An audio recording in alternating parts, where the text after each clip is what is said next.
Assalamualaikum warahmatullahi wabarakatuh dan salam sejahtera. Nama saya Muhammad Yasin Hakim Muhammad Rizwan. Saya bersekolah di Sekolah Kebangsaan Sungai Dua Batu Wet, Pulau Pinang.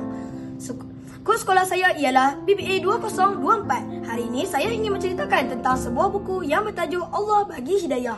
Penulis dari buku cerita ini ialah Amalia Ruslan.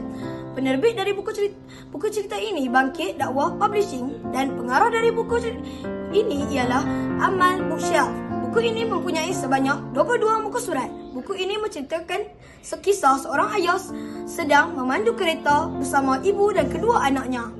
Semasa memandu kereta, selalunya ayah akan ikut peta. Namun, suatu hari ayah terlupa untuk melihat peta. Kami telah sesat dan tidak sampai ke destinasi yang dituju. Begitulah dengan hidayah. Tanpa hidayah daripada Allah, kita akan sesat dan tidak akan dapat masuk syurga. Pengajaran yang saya dapat dari kisah ini, kita tidak akan dapat hidayah jika kita tidak berdoa kepada Allah Subhanahu Wa Taala. Sekian, terima kasih.